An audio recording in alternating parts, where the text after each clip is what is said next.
Ils sont toujours venus. Les contemplateurs de l'éternité. Les messagers d'un monde où le temps n'existe pas. Ils n'apportaient pas des objets, mais la connaissance. Non pas la technologie, mais la lumière. Et qu'ont vu ceux qui les attendaient. Ils n'ont vu que l'enveloppe,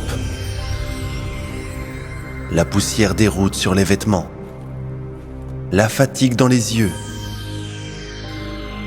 les traces d'une vie humaine que le messager avait dû accepter pour pouvoir, d'une manière ou d'une autre, atteindre les endormis. Il a demandé à boire.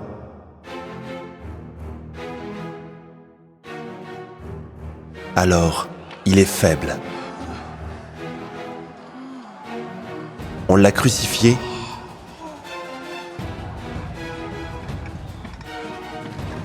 Alors, il n'est pas tout-puissant.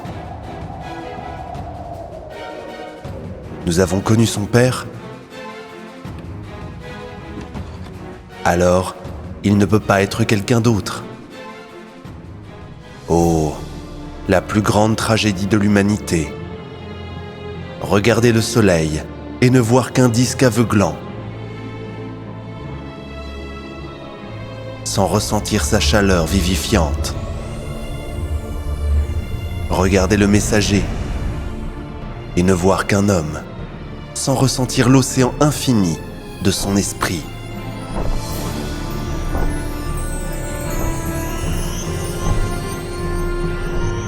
Et c'est lui, le grand. Mais il est comme nous. Regarde, il mange, il dort, il se fatigue. Où est donc le divin ?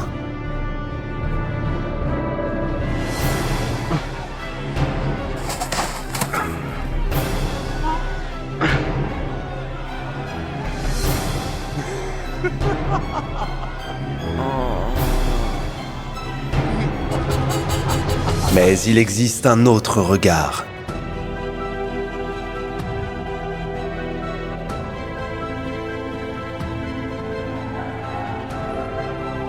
Un regard non pas avec les yeux, mais avec le cœur.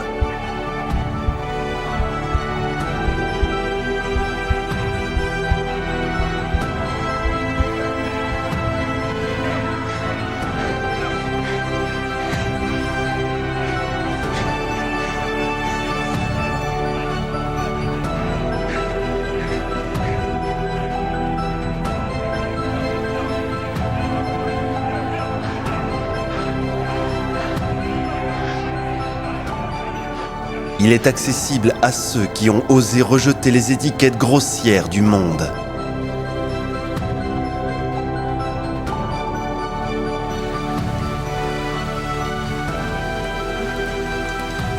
Alors, le miracle se produit. Derrière le voile de la chair apparaît la vérité. Le corps physique n'est qu'un vaisseau, une combinaison spatiale cousue à partir des lois et des conventions terrestres. Mais à l'intérieur se trouve le grand esprit.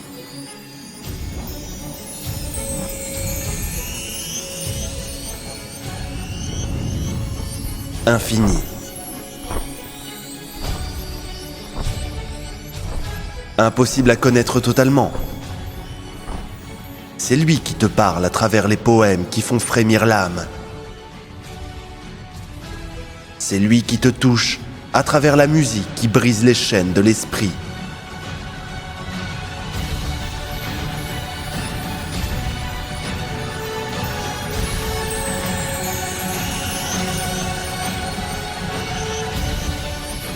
C'est lui qui t'enlace lors d'un événement, quand enfin tu lâches le contrôle et tu t'autorises à ressentir. Est-ce qu'un corps pourrait créer cela ? Est-ce qu'un simple homme pourrait offrir l'expérience du vol, de la liberté, de l'amour universel ? Non, ce n'est pas sa voix. C'est la voix de l'éternité qui parle à travers lui.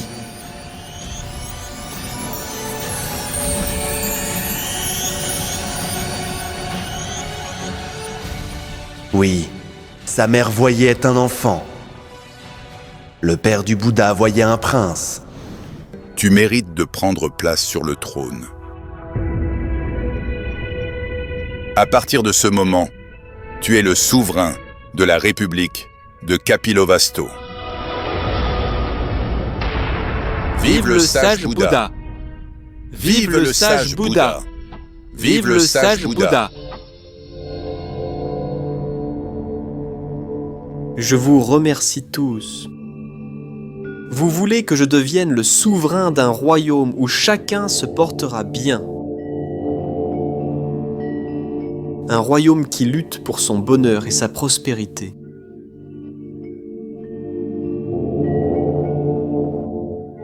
Ne voulez-vous pas que j'éclaire toute l'humanité, comme je vous éclaire?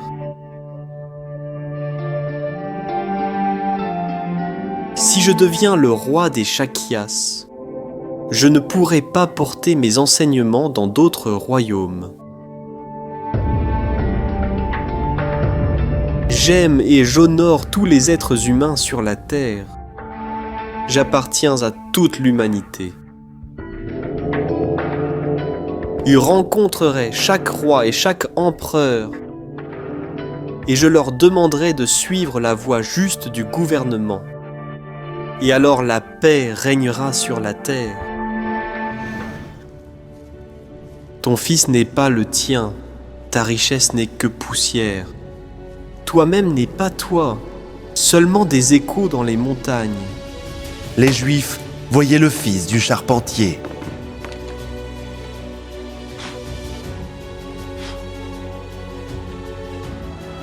Ils étaient aveugles, car ils regardaient depuis le passé.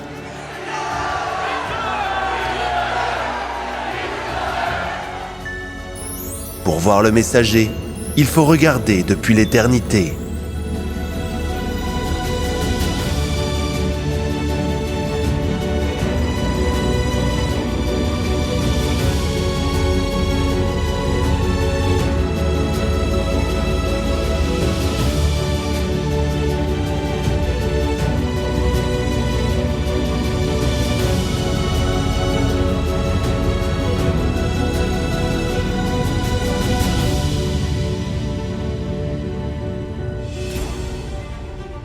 Et maintenant, sa mission devient notre mission. Son don est notre arme contre les ténèbres de l'ignorance. Le savoir le plus grand, apporté sur la terre, ne doit pas être caché. Il doit couler comme une rivière.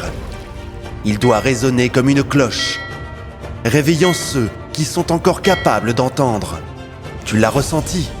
Tu sais que c'est la vérité. Alors permets aux autres de le découvrir aussi. Porte cette lumière à ceux qui t'entourent. Apporte-la à tes amis, à tes proches, à toutes celles et ceux qui cherchent une réponse et ne savent pas où la trouver.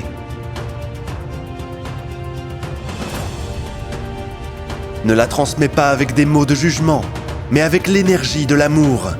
Invite-les non pas à une conférence, mais à un voyage, dans un lieu de puissance où la terre elle-même l'aidera à s'ouvrir.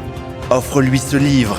Montre-lui cette vidéo, parle de ton expérience, le plus précieux trésor que tu possèdes. Ne laisse pas le vacarme du monde, la saleté et le mensonge étouffer la symphonie divine qu'il a apportée. Protège-le, non pas par la dispute, mais par la diffusion de son savoir. Chaque livre offert, chaque invitation à un événement, chaque histoire racontée, c'est un acte de protection du messager des étoiles.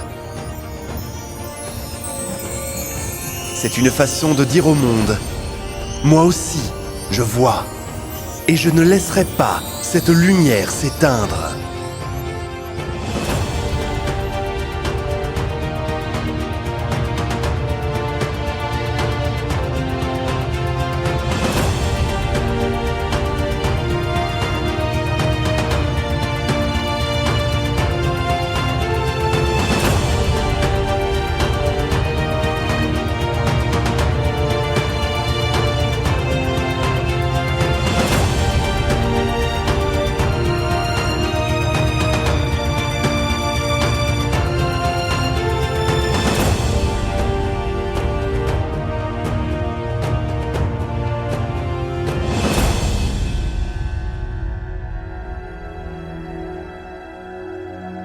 Il est le messager des étoiles. Son corps n'est qu'une ombre. Son savoir est réalité. Son esprit est éternel.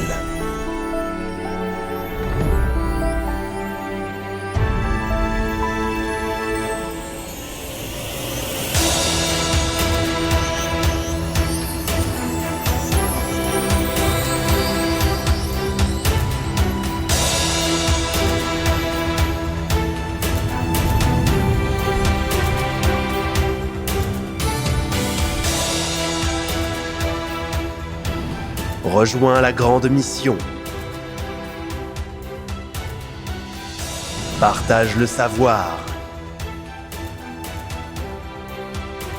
Diffuse la lumière.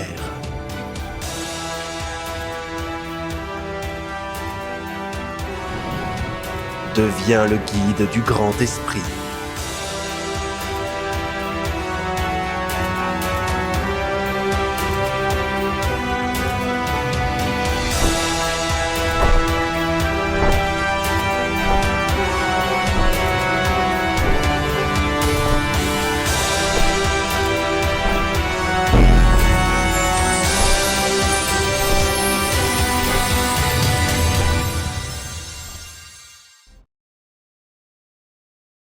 Pendant cette période extrême, où le destin de la planète entière est en jeu, il est très important que la connaissance des anges et des esprits de lumière se propage le plus rapidement possible à travers le monde et atteigne des milliers de personnes.